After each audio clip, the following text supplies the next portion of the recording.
All right. Well, here we are, everyone. We're meeting a lot earlier at this point than I'm sure all of you thought we would, and frankly, I thought we would.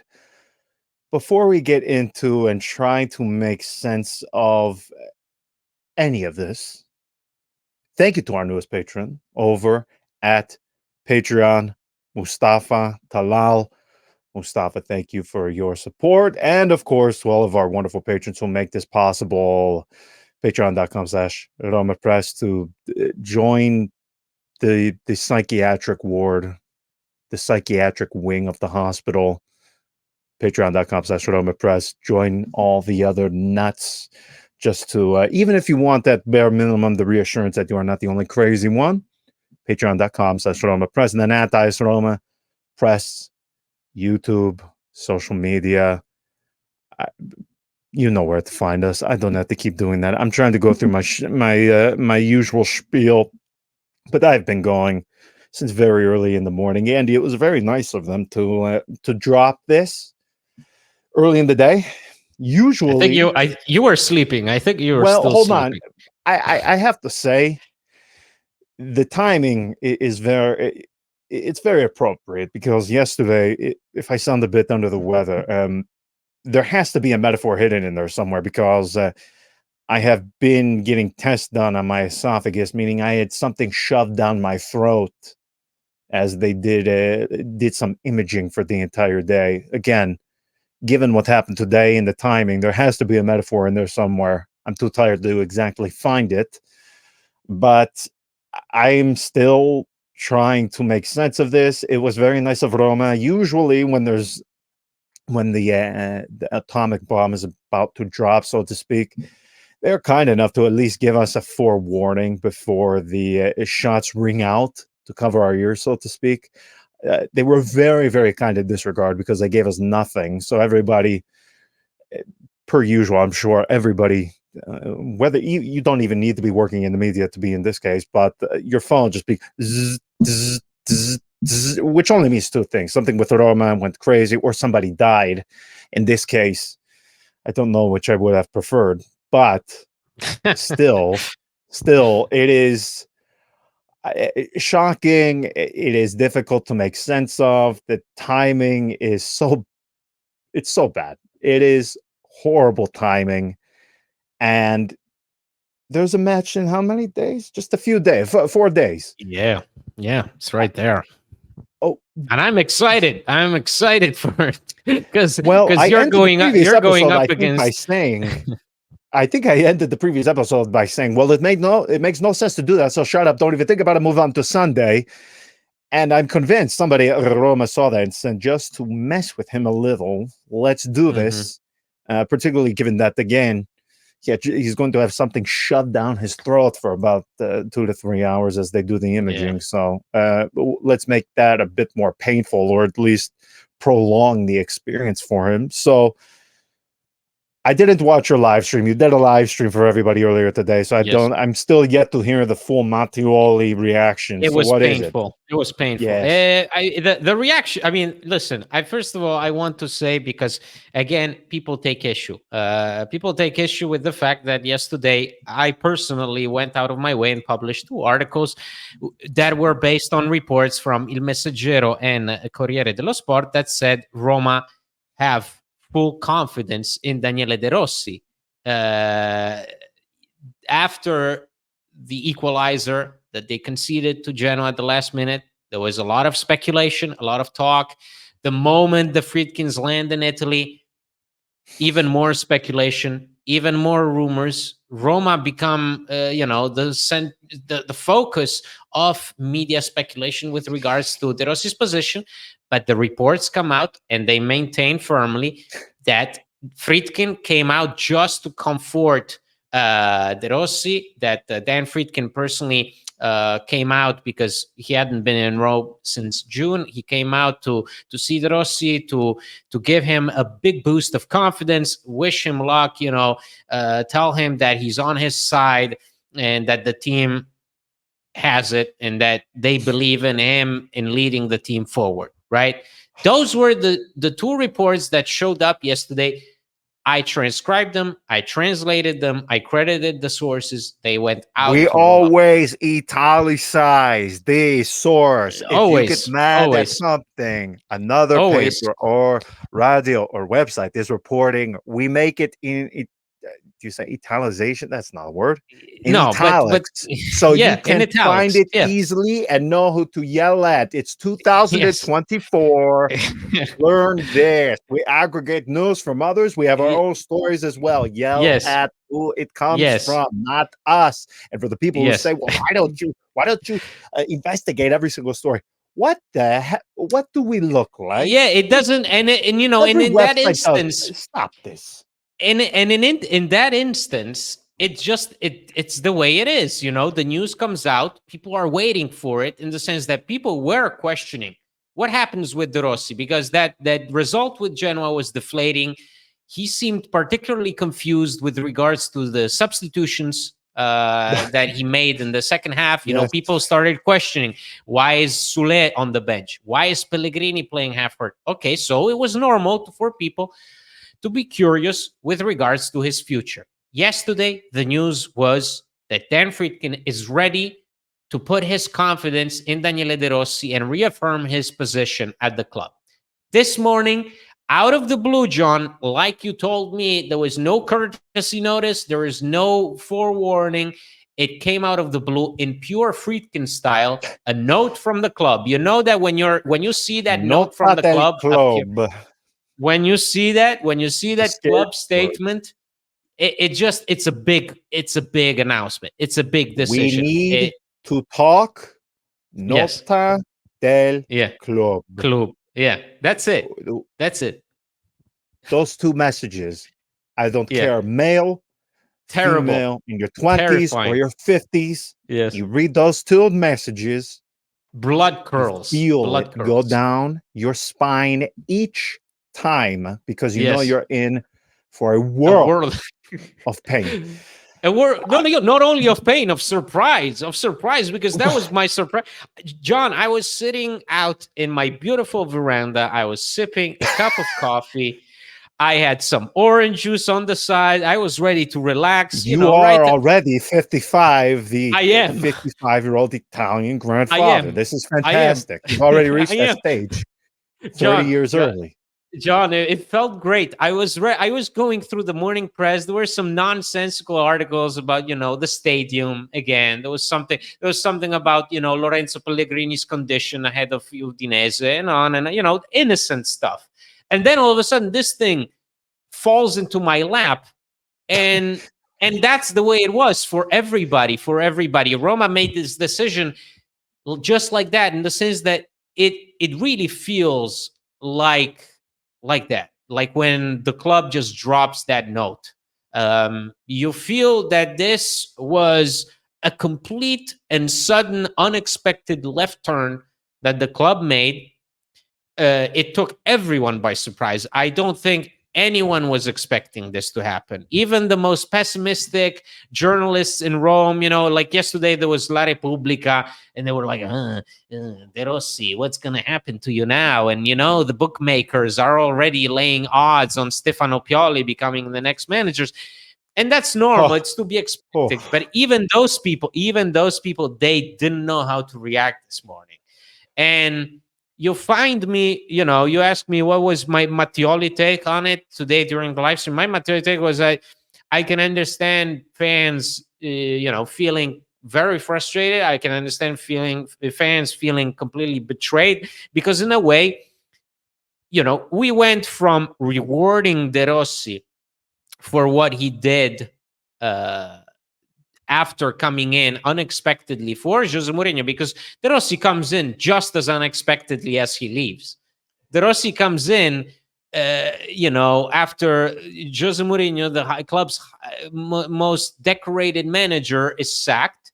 All of a sudden, Roma appoint a rookie coach whose only previous experience was at Spal, and it was quite disastrous.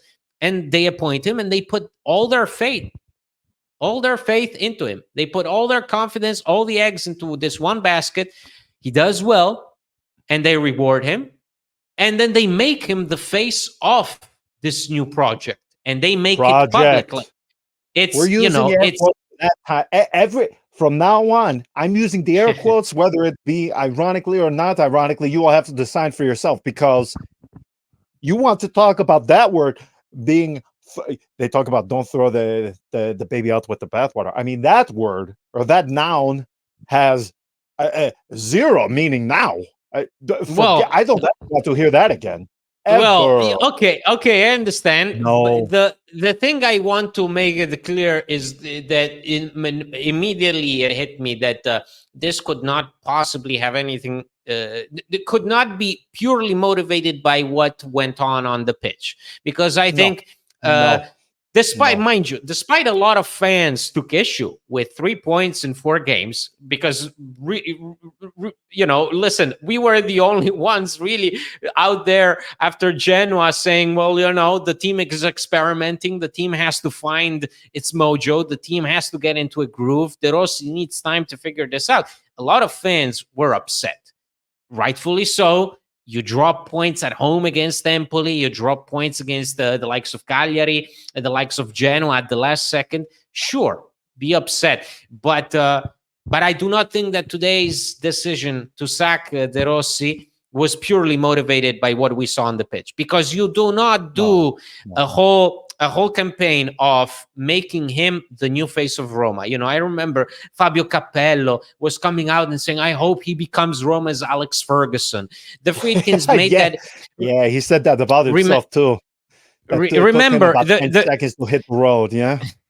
remember Right. the Friedkins make that announcement that he will be renewed, that he will have his contract renewed right before Roma go and win against Milan. Remember, there is all that talk about him being the face of this new club project after Mourinho left.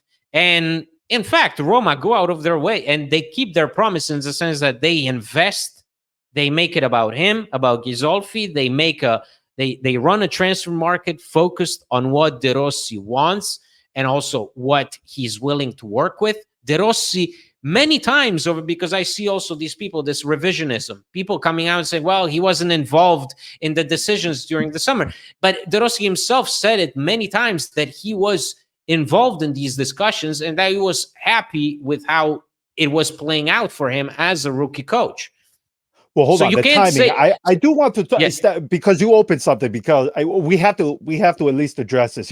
Here's the part that has been bothering me, and maybe this has been only the supposed or the self-described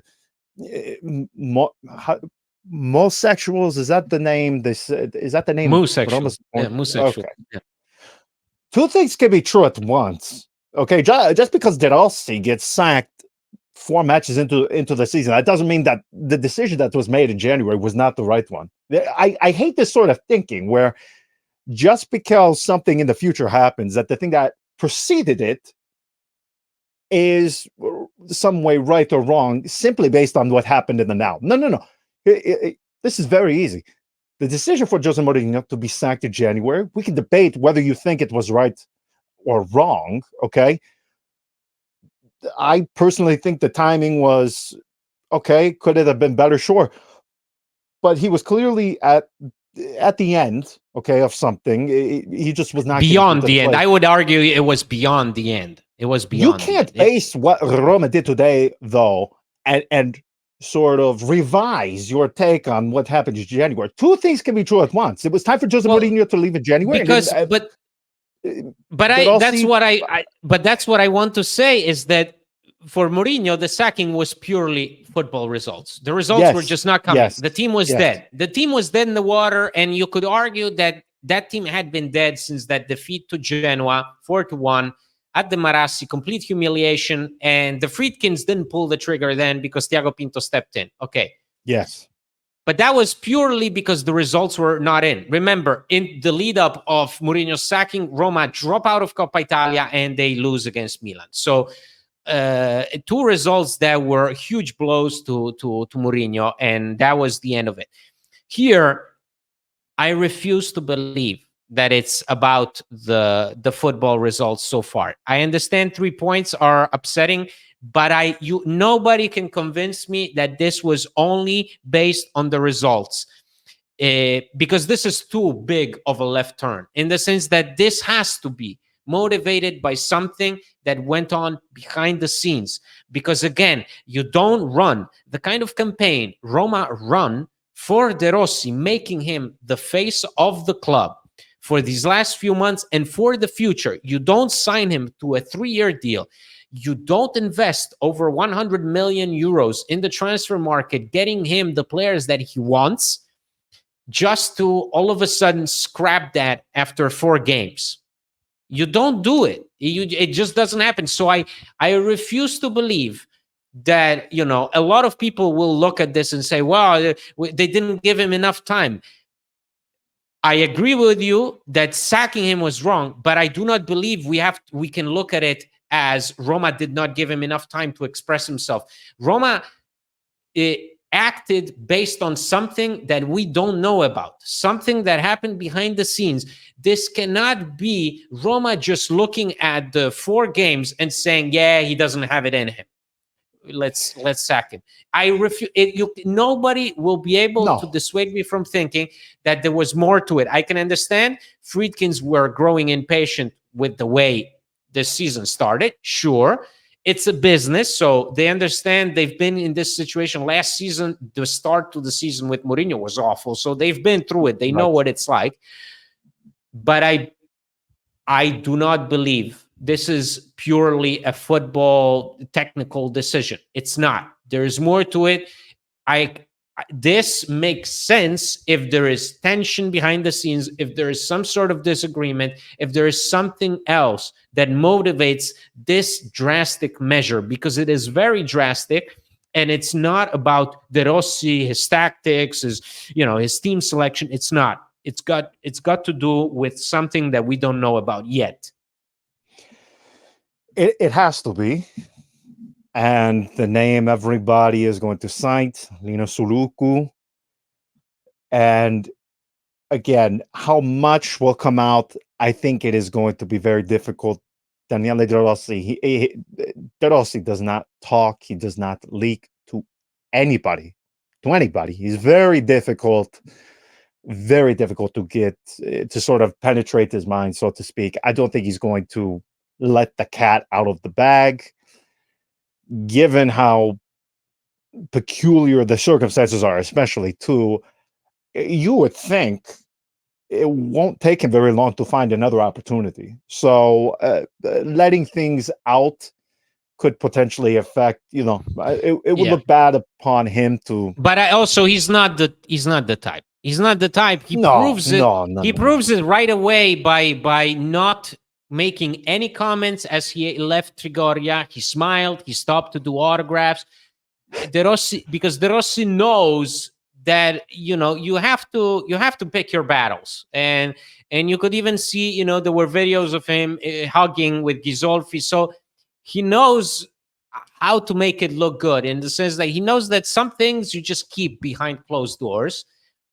And I understand there are just things that in this city, if you expose them to light, it will just explode right in your face. So you can't. He knows that if he says something, at least right now, everything becomes 10,000 times more complicated, and it's already complicated enough.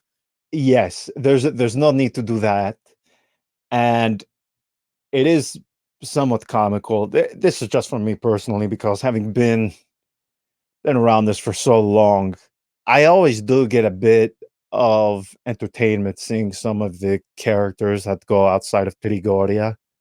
I mean, the video of the guy, instead of opening his door, climbing out of his window and yelling at Pellegrini. First, there's levels of degeneracy. Can we at least address that? Can we recognize that, sure, there is a need for a confrontation between fans, players, and club, but there should also be some kind of selection process into who goes to the players and addresses them, because most of the time these guys can't even put 3 sentences together. They can't string 2 words together.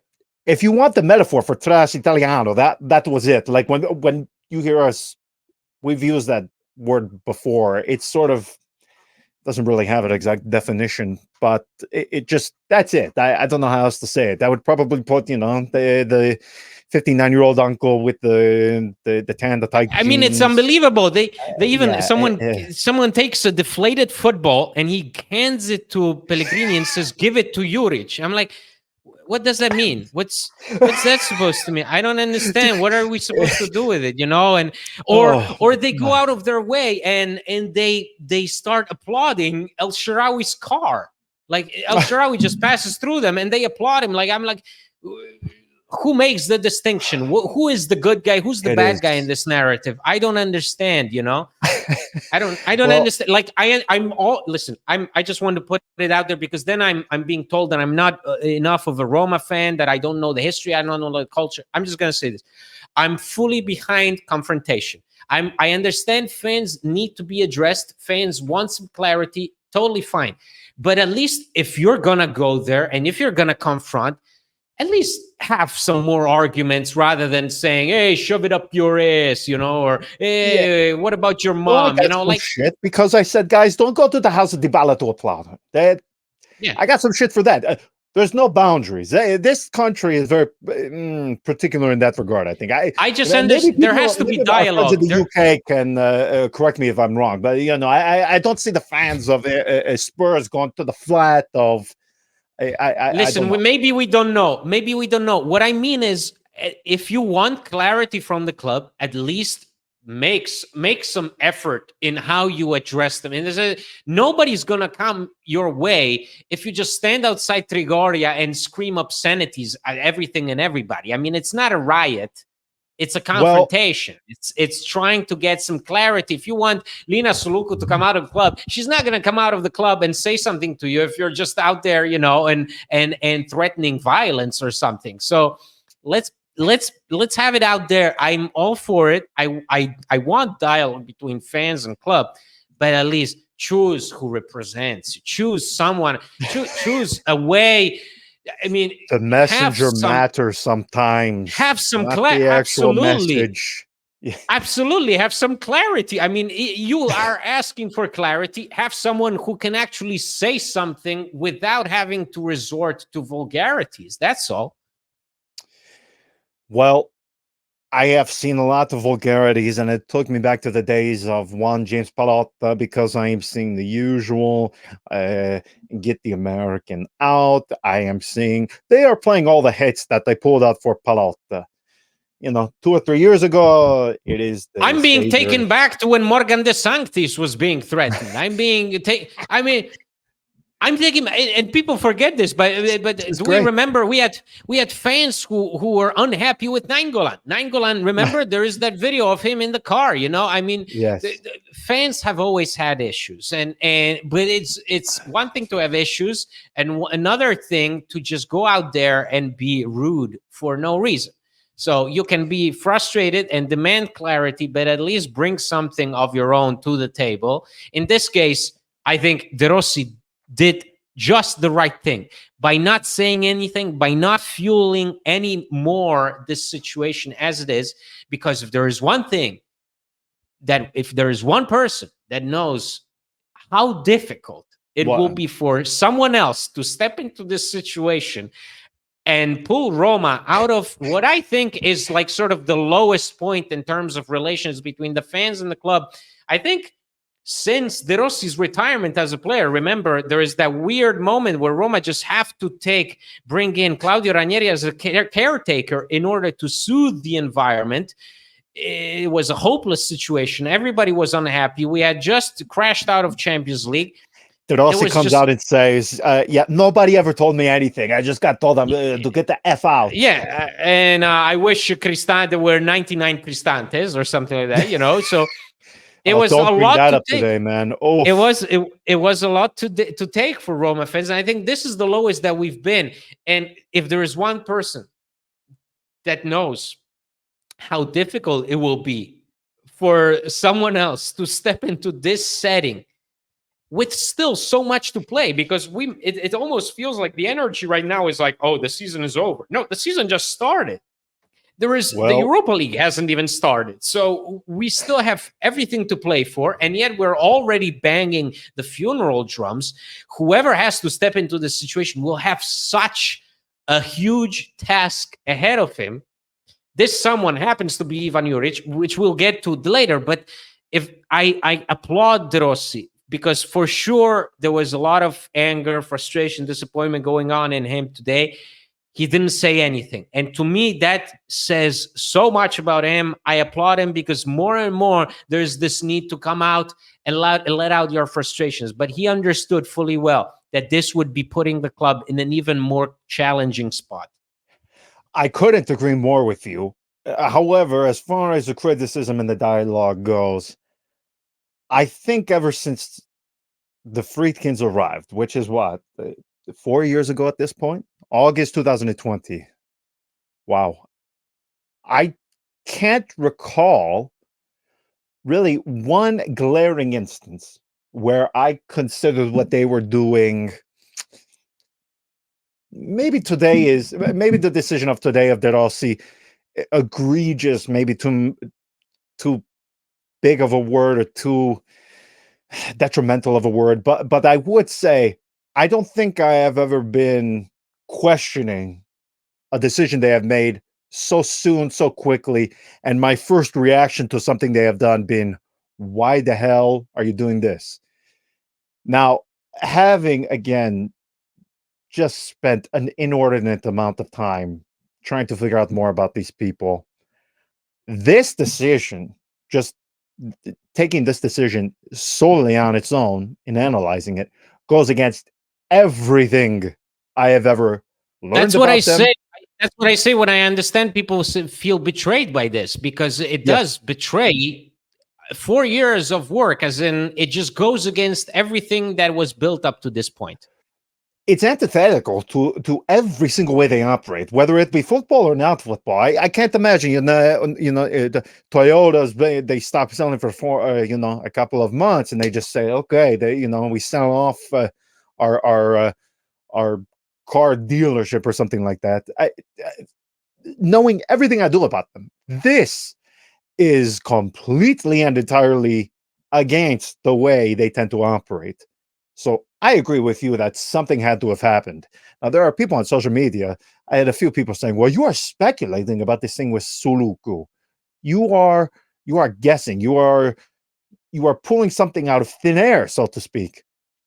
Now, I tweeted it out. You can find it on Patreon, but we made it available to everybody. I spoke about Suluku and her growing influence. I posted it on the 1st of March. I learned some things after Thiago Pinto departs. We know he leaves at the end of January. And in that month, I was told by those in the club, and then also people connected to players, and I want to be careful how I say this, just people connected to Roma, whether internally or externally. I'll just keep it at that. About the increasing role she has been given, because remember, we have to give some context to this. Suluku, when she first came, Andy, and I know we've said this 1 million times, now it will be one more. She was to be the person who was viewed as the business, the face of the business. Yeah, having very little to do with on the pitch matters. Running the brand. Yes. She was on one side, and then the other side, you had on the pitch, the sporting side, so to speak, which is what Thiago Pinto occupied until he decided to leave at the end of January earlier this year. They completely upended that model, and they did a more top-down, singular sort of model where you have the usual, the CEO, the upper executives, and then you have also under them, whether it be on the field or on the pitch or off the pitch, you have throughout the club. They narrow it down. They narrow it down to a very select number of people, because before it was just, there was a whole army of executives. Now the reference points are Dan Friedkin, Ryan Friedkin, Suluku, Lombardo, Florent Ghisolfi, the coach. That's it. Those are the layers. Right now it's quite clear where things stand in terms of the hierarchy, whereas before everything was up for grabs, basically. It was, but it is not speculation to say that something had to have gone wrong with Lina Suluku, because she did not have any influence on the appointment of De Rossi. That was Tiago Pinto in conjunction with the Friedkin. She was advised on the situation, but as far as the final decision coming down to it, her input did not have significant impact. Well, when you see her grow in influence, when her voice becomes stronger throughout the club following the departure of Tiago Pinto, she begins to acquire Who, mind you, influence. I just want to say Tiago Pinto had some issues with Suluku, because as soon as Tiago Pinto Yes. leaves, there is like a whole campaign of articles from like I think two newspapers specifically, that basically run a whole anti-Lina Suluku campaign. All of Let's a sudden. just say it. He did an information dump for He did. three He and really- a half yeah. years. Or, 3.5 years. He didn't say a thing, did not say a word. I tried talking to him on his Portuguese mobile, his Italian mobile. Yeah. Doesn't say a word. And then he dumped Except two for those specific press, people. yes, except for those press conferences, and except for those Sky Sport interviews, which he did with Di Marzio regularly, he didn't say much. And then all of a sudden, as soon as he leaves, there are these articles, I think from La Repubblica, Yes. and then I don't remember exactly There was who one with else. Corriere dello Sport, and I There you go. And there are these whole profiles on Lina Suluku being this really ominous presence. And it wasn't it wasn't coincidence that happened with that timing of Tiago Pinto's departure. Not at all. But very easy to tell what happened there. But there is no doubting that she has a very, very significant role when it comes to on the pitch matters, that she has that now compared to what January is 8 months ago. She did not have the same voice, influence, or responsibility in January as she does now. She has gained influence. She has gained power within the club. And I wrote about this and discussed it back in March when it was becoming clear, and you were hearing it from people still at the club, within the club, and those outside of the club. Even agents of players were saying it and confirming it. So here's the thing. She does not, Andy, as you know, she does not give many interviews. In fact, as far as her Italian goes, it is not great, which is why when there are things put out there in English, let's say a website that puts out all the articles surrounding Roma from Italian into English, it is why we have heard from her a couple of times, which I already take issue with. If you're reading that much, I would say probably go outside and, as the kids say, touch grass. Touch some grass. Don't worry about what RomaPress is writing, Lina. But this is where I want to at least get something from the Friedkins, because you do not appoint De Rossi in January. It goes relatively well. You do not hand to him 3 years of a contract in June, and then 3 months later, you say, oh, okay, there's the door. Goodbye. Something had to have happened, because you do not hand to a guy a contract of 3 years without there being some significant disconnect about the direction, about something went wrong, and it had to have gone wrong recently, because on 3-4 days ago, this was not even on the radar. You have the result against Genoa happen, okay? Within the 24 to 48 hours after that, you're not hearing anything. This wasn't even in the mind. There was nothing. Of No, anybody. there was nothing. There was nothing. Nobody really. There was only those speculations of like bookmakers, stuff like that. Bookies, the odds. But that's always, yeah. It's ridiculous.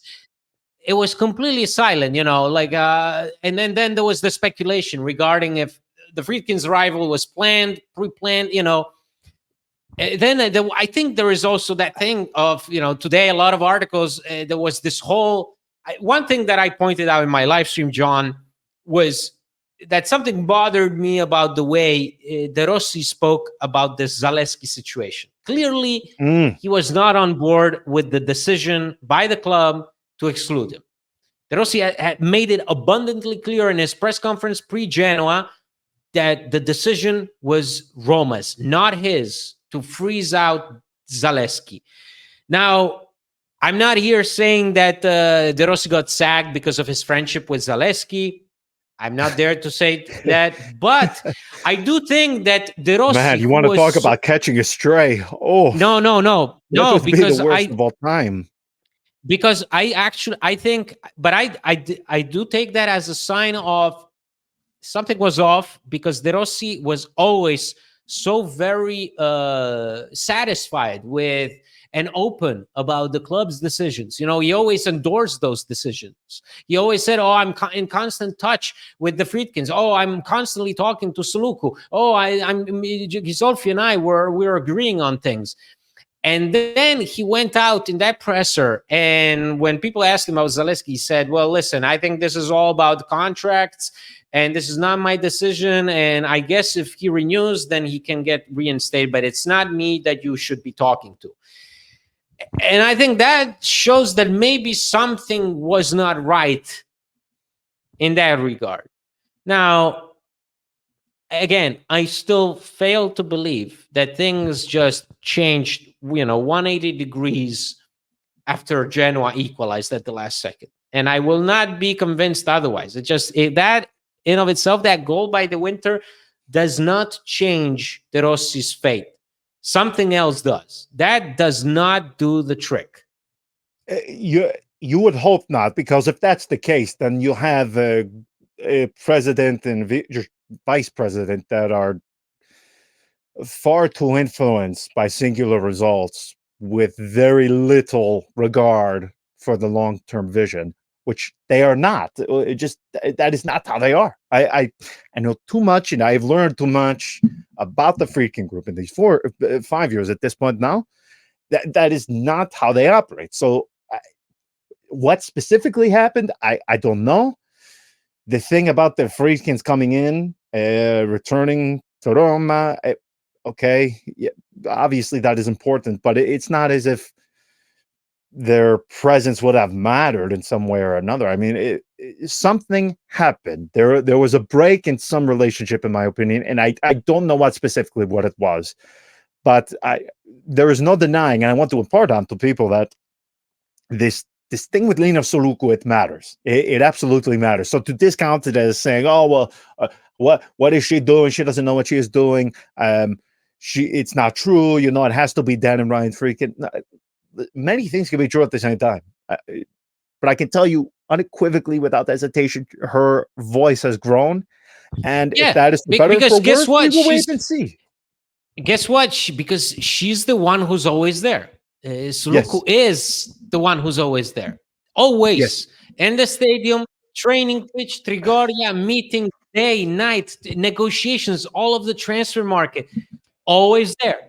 In the meetings for the stadium, always there. Watching the game, always there. During the trips, during the freaking trip to Australia for a meaningless friendly, she's there. Yes, that has to say something. That's not Guido Fienga just sipping on a martini in some chalet while the transfer market is going because he's got agents running Roma's transfer market for him. Suluku is involved in basically every single facet right now at Roma. She handles the business part. She oversees the sporting side. She's in constant touch with Gisolfi. She was in constant touch with De Rossi, as he numerous times repeated that he was always. Remember those opening months, the media speculate, well, are you being treated fairly by the ownership? Are they treating you like some kind of pawn? Are they taking care of you? And he was always, yeah, I'm being looked after. Everybody is treating me with respect. I'm in constant touch with Friedkins. I'm not worried about my renewal. So you can't come out and say, oh, it's purely football and they didn't give him a chance. No, they didn't give this project a chance. That's different. Right. But that has to have to do with something that we don't know about. It will probably emerge, but I don't think it will emerge right away. It will take a lot of time, and in the meantime, we can get to, we can question this. We can really be frustrated because it sort of, as you said, betrays everything that's been built up. I still think that a lot of good was being done, and this thing with De Rossi seemed to gain traction.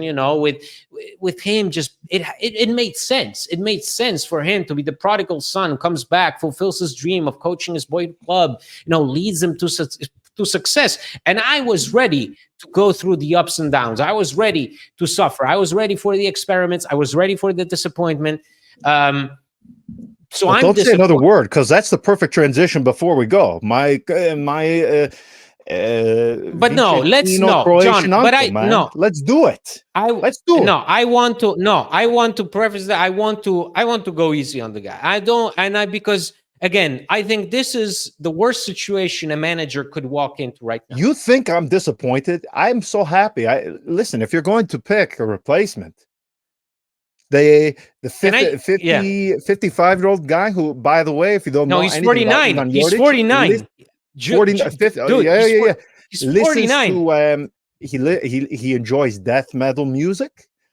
He speaks Italian better than 33% of the populace of Roma. Pulls off, by the way, a perfect accent of the region of Veneto. Are you kidding me? Let's go with his football. And he made Marash Kumbula's career. He made Marash Kumbula one of the best young defender in Serie A. Yes. No, honestly, John, come on, just give a quick verdict, because we're not going to do a full breakdown. Everybody knows how Juric plays football. Well, listen, I'm excited, man. I have to tell you, I'm excited. I'm not here to tell fans to feel good about this. I'm not here to tell fans that you will be getting champagne football. I'm not here to say that this would be my first choice. But I'm here to say this. In this situation, if you ask me, do you want Thomas Tuchel, Terzic, or Maurizio Sarri? I'm saying I want Ivan Juric. You know why? Because this guy has seen so much crap over the years. This guy has been faced with such difficult circumstances, whether it was at Genoa, where he was called back numerous times to talk about paying your dues? Out. He's paid them in full. Whether it was at Hellas Verona, whether it was at Torino for 3 years. The man lasted 3 years with Urbano Cairo. That's not nothing. That's there is a great video of him going and having a fist fight with the former sporting director. So this is a guy who has seen a lot, John. This is a guy who's been through it. This is a guy this is going to be his biggest job. This is going to be which he deserves, by the way. He deserves a big job. We both agree on that. We agree on two things. We've said it a number of times whenever we had to face his teams. We said, this is shithouser 101, because that's what Juric is known for. Juric is known for taking teams that are crap and at least making them look like football teams, at least giving them a sense of organization. Okay, look at Torino's squad from last season. That team conceded just a little over 10 goals than Roma last season. That team, that Torino side, with those ambitions, that Torino side was almost battling for a spot in Europe. But I'm not here to paint him as some kind of savior. I'm just saying, if I want someone who knows Serie A, if I want someone who knows how to completely ignore the noise around him and go about his way, and someone who knows how to give the team a defensive shape and also give them some kind of character, some kind of semblance of organization when the team is all over and is running out of ideas, that's Juric. So if you ask me, do you want Terzic? I like Terzic. He did a great job with Borussia Dortmund. But do I want someone who's never been to Serie A? Do I want someone who doesn't speak Italian in this very instance? No. I want someone who will go out there before we face Udinese and looks at the media like nothing, like it's bread and butter, like it's nothing, like it means nothing to him because he's seen it, he's been through it, he's done it. And also I want someone who meets this as an opportunity of a great job, because this, despite all the criticism, is still a great job in the sense that this is a big deal for any manager like Juric, who for years has had to eat crap in mid-table or most of the time relegation favorite sides. And somehow he's made a living of surviving in Serie A just in these teams where everything seemed to be going against him. So I think this is the choice that you make when you want to survive. And Roma, unfortunately, only 4 match days into the new season, they need to survive. They need results. They need to start cranking them out, because otherwise Trigoria will be set on fire, and you will be looking at, just another big failure. I'm not saying, listen, I think this is never a first option. We know that he wasn't the first option, but I do feel like if there is a man whom I want in the trenches next to me, for some reason it is Juric, because Juric just has the track record that you need if you want to have a manager who leads you to survive, not play champagne football, not, be the new Guardiola, not be some kind of magician. You just need someone who takes care of you, who rallies the troops, and has you survive despite everything going against you, which is the case at Roma right now. I couldn't agree more. I can tell how much faith I have in the person sometimes by how quickly they block me on WhatsApp, which he has already done. Applausi. I'm excited. Here we go, Ivan Juric. Oof, let's see. Until after the match against Udinese. Yikes. Until then, ciao.